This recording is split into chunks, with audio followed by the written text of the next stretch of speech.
Chers amis, bonjour. Nous sommes le mercredi 17 décembre 2025. Il est 9h, 9h15. Quelques news de l'Arménie, de l'Artsakh et de la diaspora arménienne.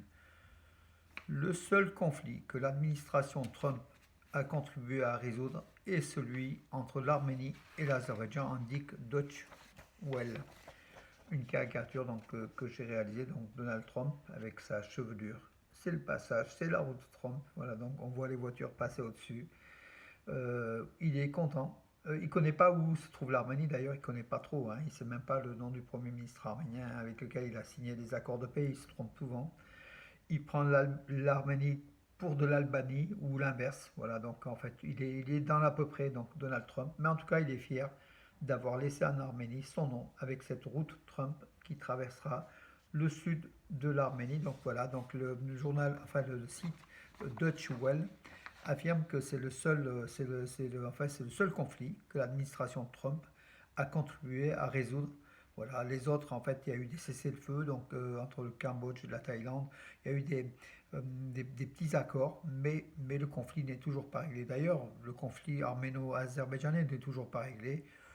A priori, ça se passe mieux que peut-être dans les autres conflits, mais en tout cas, voilà, donc rien n'est garanti pour l'instant, même si la route Trump avance en fait, hein, voilà.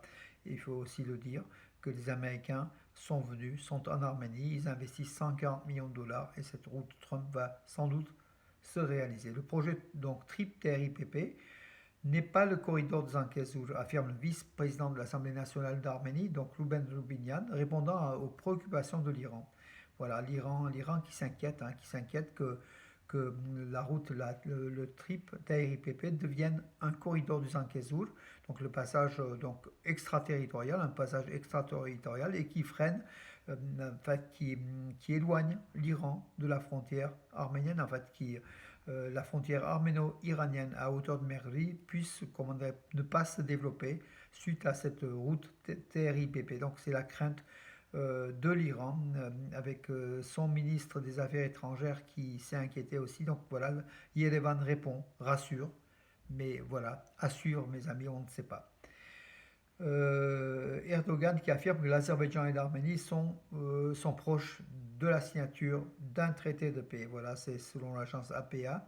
Le président turc Recep Tayyip Erdogan a annoncé lors de la 16e conférence des ambassadeurs que l'Azerbaïdjan et l'Arménie sont proches de la signature d'un traité de paix.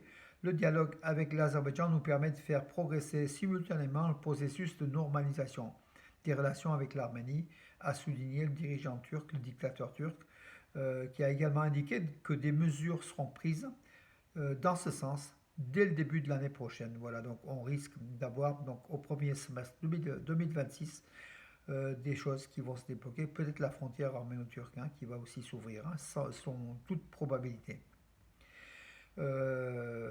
Donc en futsal, c'est du sport. Donc l'international arménien, donc Vladimir Sanossian, a été élu meilleur joueur de futsal d'Arménie pour 2025. Voilà, meilleur joueur de football de l'année 2025. Il a été élu par la Fédération arménienne de football qui a publié les résultats en fait. Voilà, le vainqueur est Vladimir Sanossian, capitaine de l'équipe nationale d'Arménie et joueur du club russe de Norilsk Nickel.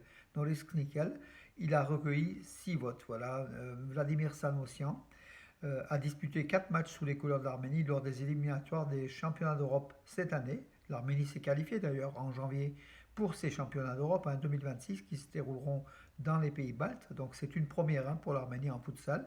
L'Arménie qui était classée 20e et qui est classée désormais 23e mondial, ce qui est déjà pas mal. Voilà. Donc Sanossian a inscrit 2 buts et délivré une passe décisive au sein de l'équipe d'Arménie lors de ces 4 matchs.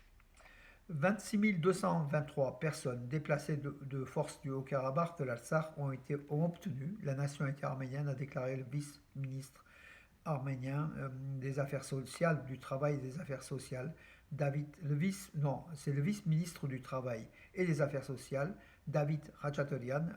Il a déclaré cela hier lors de la session à l'Assemblée nationale d'Arménie consacrée à la ratification des accords de prêt et de subvention. Voilà, donc il a affirmé que donc effectivement 26 233 citoyens habitants de l'Artsakh réfugiés en Arménie, donc depuis septembre 2023, ont reçu la nationalité arménienne. Dedans, il y a 16 919 adultes et 8 314 enfants. Voilà le nombre des demandes de citoyenneté en cours de traitement. Donc aujourd'hui encore, il y a 6 696 dossiers en cours. Donc voilà, donc on pourrait bien sûr dépasser largement les 30 000 citoyens Artsakhi devenus citoyens arméniens, réfugiés en Arménie.